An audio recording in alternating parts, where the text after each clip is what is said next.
This is Sunday Focus, a weekly public affairs program that looks at the topics affecting our society and the people who are making a change in the community each and every day. The people who have vision for the next generation. Sunday Focus presents new challenges for us, keeping you informed with topics of local and regional interest. Now the host of Sunday Focus, Christine Manica. Good morning. Coming up on the program today, I will sit down with current Sioux Falls Mayor TenHaken, who is running for a second term. The Sioux Falls City elections are Tuesday, April 12th, and the big part of this election is to see who will hold the mayoral position in our city. We do our best at Results Town Square Media to keep the public informed on each candidate running. Current Mayor of Sioux Falls, TenHaken, is one of those candidates joining me. And for the record, we did contact all the candidates who are running. 2 out of the 3 have responded. Mayor TenHaken was a business guy, as he puts it. He wanted nothing to do with politics. However, he felt the need that he wanted to change the city. With his family's support, Mayor TenHaken is campaigning for a second term to continue this change. He specifically wants to focus on the next generation. That's all coming up on this edition of Sunday Focus. Mayor TenHaken, good morning, Hey, Christina, Mayor. how are you? You know what? I'm great. Thanks Good. for joining us. My pleasure. You know, you said you've been through this before the last 4 years. This is nothing to you, right? Yeah, we were saying off air. She's like, do you have any questions? I'm like, listen, there's not a lot you can probably throw at me that I haven't had the last 4 years. So glad to be here. Awesome. Okay, so let's start off with some basic, easy questions. Part of the election process is everyone getting to know a candidate. So let's do that. Where were you born or where were you raised? Yeah. What kind of got you interested into politics? Yeah, so I grew up in Minnesota, so Minnesota's home, still a big Minnesota sports guy as a result over in Worthington, and moved to Sioux Falls in 2000. That's when I got married, so I've been married 23 years to Jill, almost 23 years. Max, Jade, and Nora are my 3 kids. Jade is 16, Max is 13, and Nora is 9. So we're like in that busy stage of life, parenthood. And I've been in the mayor's office for 4 years. You know, before that, I was an entrepreneur, owned my own business. I worked with a lot of politicians in my previous business. I was a digital political consultant, basically. So I did a lot of digital marketing campaigns and things for candidates. So I was always on the other side of the campaign table. But, you know, 5-6 years ago, just started to feel called to want to serve Sioux Falls in a different way. I love the city. I love this community. I always am quick to point out I don't enjoy politics, but I love Sioux Falls. So I'm doing this because I love Sioux Falls and was called to run. Honestly, not knowing if I'd win or not, but I just felt the tug that I should, you know, run for office. Too many people just armchair quarterback and complain about their community or complain about the school board or whatever it is. So I said, I'm going to run and try and make the city better. I won, and 4 years in, I'm still at it. I don't think I ever asked you this question, but do you have any sort of, you know, political background before becoming a mayor or not really? No, no political background, you know, other than working with candidates, like I said, you know, as a digital guy, but never had run for office. I was student body president in high school, if that counts, but that's probably as close as it gets. That counts. So, yeah, I guess. I'll count it. It was for a sure. small high school, so it wasn't a real tough office to win. I was going to say that who or what inspired you? I'm guessing maybe Nora had something to do with it. I'm sure she's inspired by you to run. That's you know, for sure. My kids are a big part of this, man. I want them to look back on this time as a fond memory for them. I want them to look back on this time and say, my dad worked hard for our city, worked hard for our community. He loved people. He loved serving the city. So I bring him into stuff a lot. I mean, I bring him into videos online. I bring him to events. You know, I try to show him what service looks like. So my kids are certainly a big part of that. You want to be a good role model and set a good example for what serving looks like to your kiddos. Absolutely. Now, when you think of the word mayor, what are some words that come to mind? Well, I think a mayor is obviously a leader, but also is a bridge builder, a consensus builder. I think that's the biggest part of this job. If I had to outline what the number one skill you need to be successful in the mayoral office, at least in Sioux Falls, is you need to be able to build coalitions and bring people together, because you're working with a couple counties, you're working with 6 or 7 school districts, you're working with a bunch of mayors all in our MSA. You have to work well with state government, our federal delegation. So you have to be a consensus builder. And so the mayor's office is a nonpartisan office. And so we have to lead and govern in a nonpartisan way. despite the fact that we're living in a time that's very partisan, very polarizing. I don't run from the fact that I'm a Republican. People know that I'm a Republican, but I hope that people see the way I lead is somewhat just pragmatic and kind of down the center of the fairway in terms of the policies that we're implementing and the things we're doing in the community. You mentioned how you have to be able to work really well with other mayors and other officials throughout different cities. So how do you try to maintain that balance between being the mayor here and then kind of getting opinions and collaborating with other towns around the Sioux Empire? One area where that really came to light was during COVID when we were looking at certain policies to do in Sioux Falls, but then I realized, hey, I got to get on board with the Mayor of T and Brandon and Hartford and Lennox because, we're basically all in one MSA. So if they have a different policy than we do, it's going to be really confusing to all of our residents. So I started organizing, weekly conference calls with these folks just to kind of bring them together.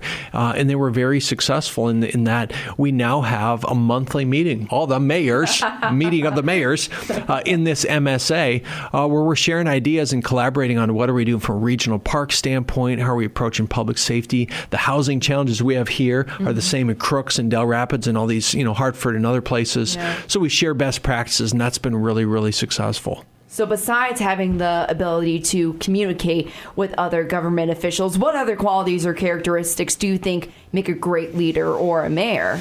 I think, the collaboration's the biggest thing. But secondary to that is you have to be innovative, visionary, forward-thinking, because your job, in my opinion, as a mayor, is not to think about 1 or 2 years out, but to think about 20 and 30 years out. So what are the things you're doing today that are going to set this community up long term? So whether that's investing in a huge wastewater project like we're doing right now, which isn't exciting, it's not sexy to say, I'm going to be the wastewater mayor for the city, but I am, because for the next 20 years, we're going to have incredible wastewater capacity that will help with our growth, investing in public safety, investing in these mentorship programs that I've been very bullish on, because mentoring kids now when they're, 5th grade, 6th grade, 7th grade, that pays off 10, 20 years from now when they decide to stay here, live here, get their degrees here.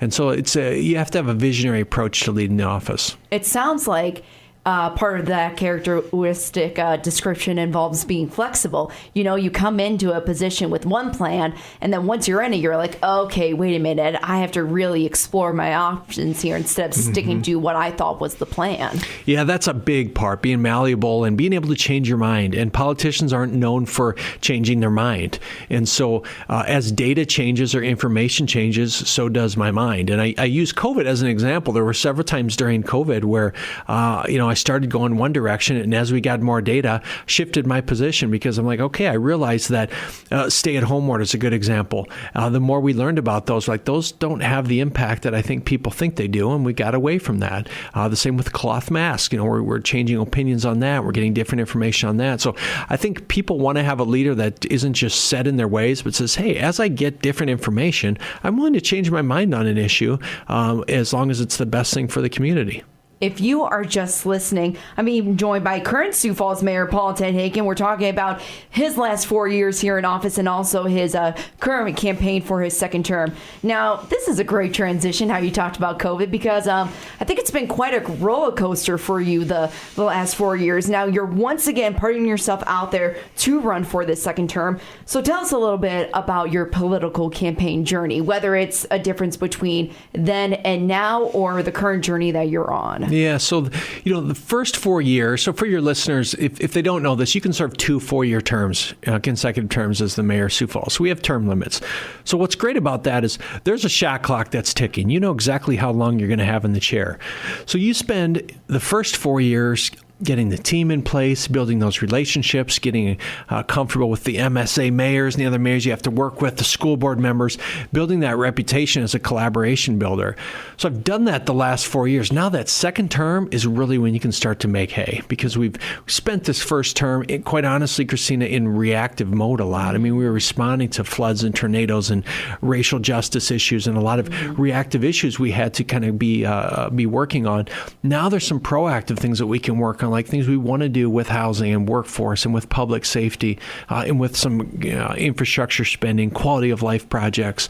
So I really feel that we're set up really well. The city team and leadership team is incredibly strong, the team we've put together.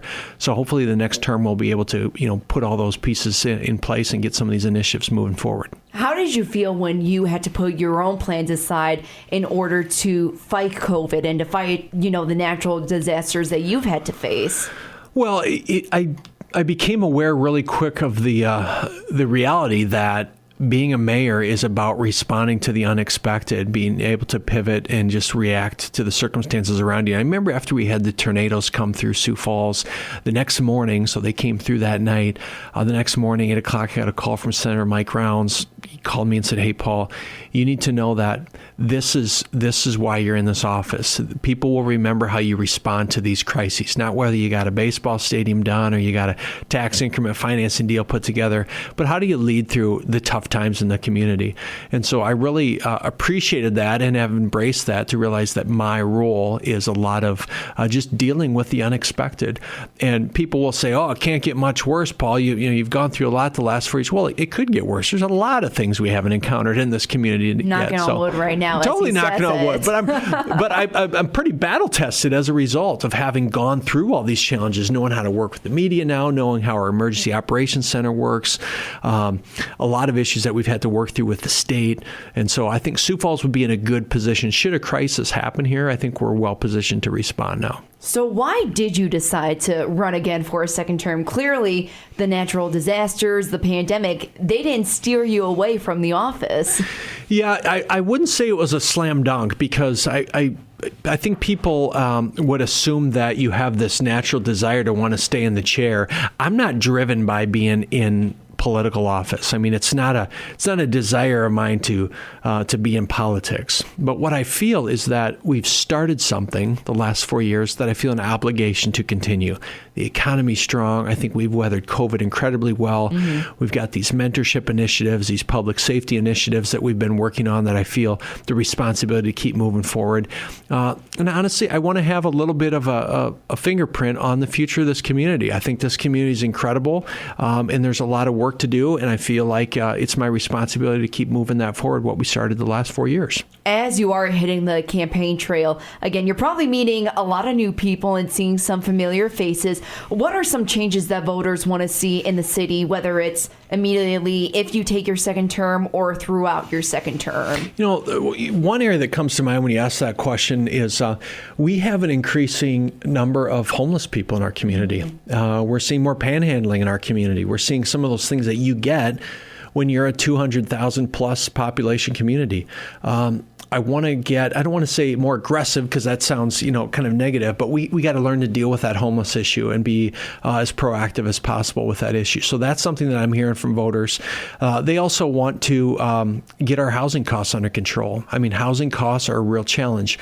Rent is getting high, building is high, workforce is hard, supply chain is a wreck, land availability is difficult. So housing is going to continue to be a big focus for us as well. The voters are all talking about that. And so we've done some things on that front around land availability and workforce and labor and changing building codes and so forth to make things as affordable as possible. But there's more work to be done on that front too. So it's definitely getting your wheels turning a little bit about what the next 4 years could potentially look like for you. Yeah. And the next 4 years, Christina, are really going to be centered around a common theme of just managing the growth that we've experienced the past 2 years. I mean, we added almost 7,000 people to Sioux Falls last year.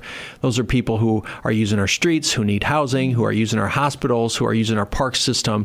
That's in addition to just organic growth that we see. So there's a lot of work that's got to be done around just managing this record growth we're experiencing as a community. I know construction and potholes are always a good talking pod in the city too. So I think your team has done a pretty good job responding to all those issues. Yeah, last year we spent a record percentage of our budget on roads and streets. was the highest percentage we've ever spent. I think the number was we improved 936 blocks around the city with different road projects. It's never going to be enough for certain people, and I get that. But our winters are tough here. The freeze thaw is really hard on our roads.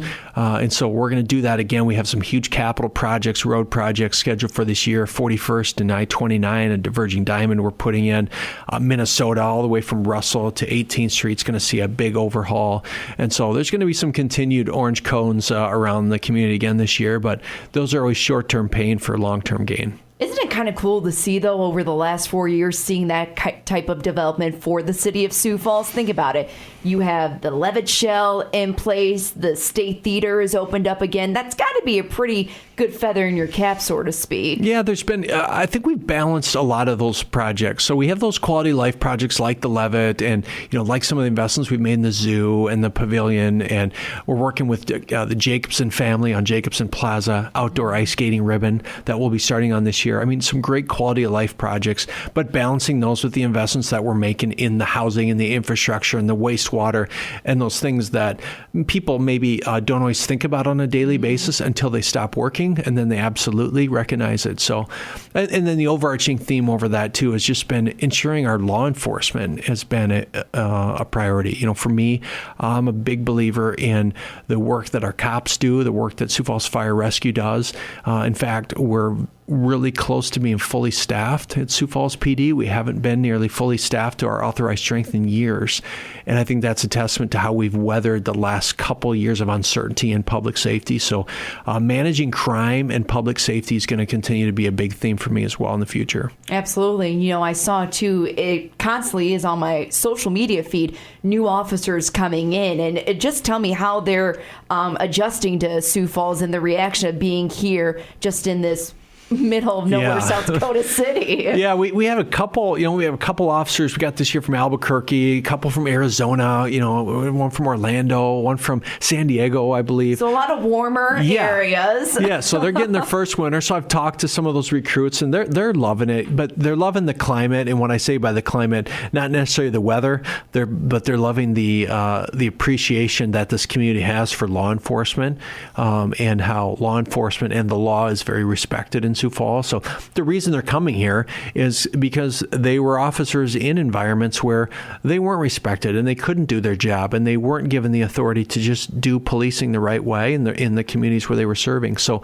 we have seen a lot of out-of-state recruits. It's been good.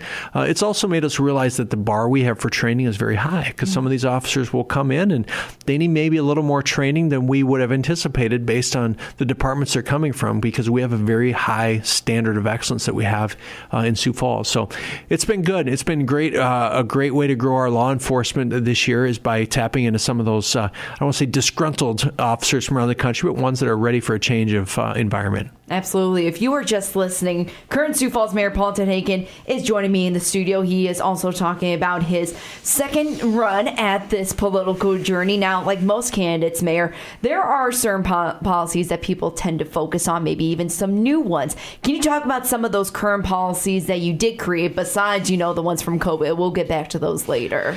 Yeah, I think the themes that you saw and that the voters saw for me this last term have been centered around a few main things, and you've heard about them a little bit. One is around law enforcement. We created a narcotics crimes unit, set up a new narcotics crimes unit, which has been very successful in getting more narcotics off our streets. We started a housing fund that's allowing us to put money into creating more affordable and dense housing opportunities through maybe land acquisition or other areas where we can invest that fund to help offset the rising housing costs. We've put a lot of effort into kids and youth. And while a lot of times people may say, well, that's the role of the school district, or is that really the city's role? It absolutely is the role of the city. And so whether it be the mentoring program that we stood up, and for those listeners who aren't aware of what that is, it's a program called Sioux 52, where we're trying to get 5,200 new mentors in this community by 2026. And we're in the process right now of working with the Sioux Falls School District to look at our community centers and determine, can we work with the school district more closely to have after-school, out-of-school care for more kids at those centers, because out-of-school care is an increasingly growing challenge for us in Sioux Falls. So there's going to be some effort around making sure daycare and out-of-school care is more accessible for families. Besides listening to what the voters want, what are some new policies that you want to focus on if you do take office again? Well, I want to focus on the one I just touch on, which is about kids. Mm-hmm. I think you're going to see from our administration an increasing focus on kids because kids are the future of this community, and a community that's good for kids means it's good for parents. And so that could be initiatives related to collaboration with the school, but that could be more out-of-school recreational opportunities like the Riverside Park soccer program that we've helped kick off and things like that. So that's going to be very important. I also think that you're going to see continued policies from my department that will focus on allowing law enforcement and public safety to do what they do best. We're also going to be investing some historic infrastructure dollars for the next 4 years. Our wastewater treatment plant, and I hate to harken back to this, it's the price escalations of that have that thing close to probably $280 million project now. That is a historic level of investment. On the south side of town, not far from your studio here, we have Veterans Parkway South, which we're making incredible investments there. So big infrastructure policies that you're going to see us bringing forward as well. So again, the overarching theme around all that, Christina, I know it's all kind of nerdy individual stuff. It's just dealing with the challenges of growth. It's transportation. There's more kids. There's more crime. There's more houses that need to be built.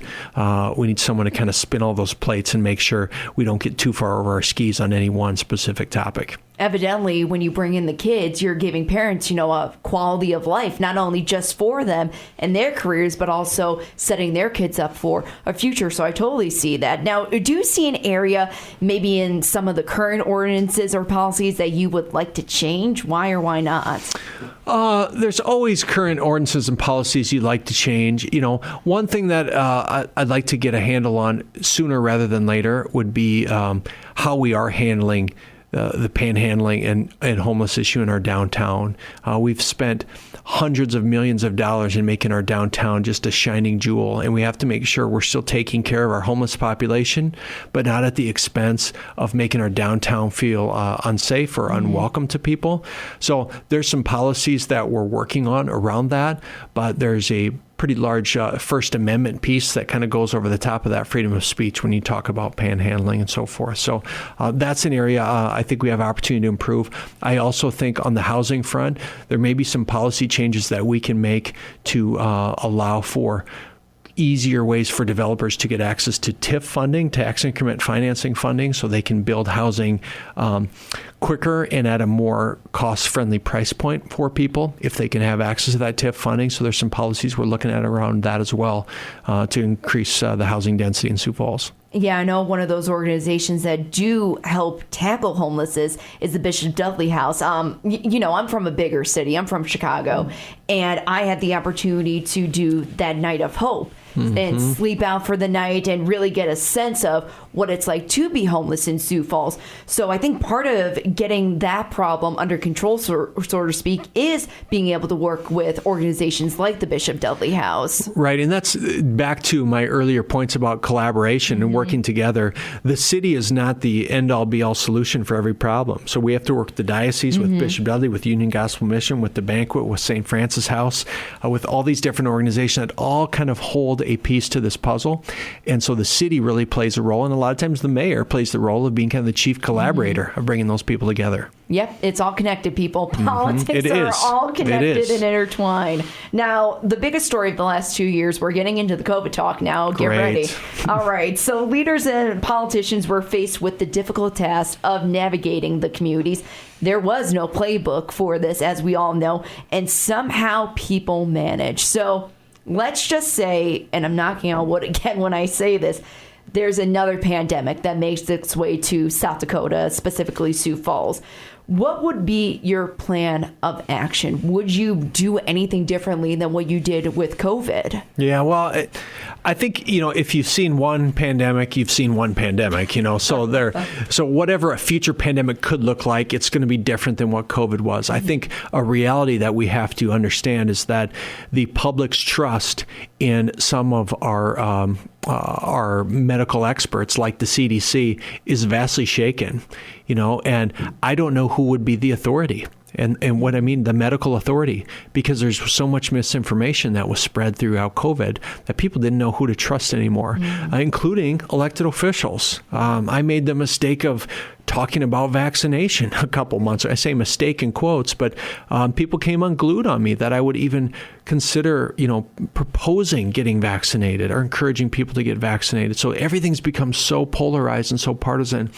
So if we have another pandemic, Christina, sadly enough, I think there's going to be a lot of challenges in how elected officials can help control that based on how out of control this got with misinformation and the lack of trust that people now have in healthcare leaders and experts, whether it be on a local level, the city health department, or in the federal level, like someone like the CDC and so forth. So we'll get through it, but I don't think we have a lot of wins that I would point to from this to say, guy, we did this really well through COVID. I think what the city of Sioux Falls did is we didn't shut things down. I've learned that was a very smart idea.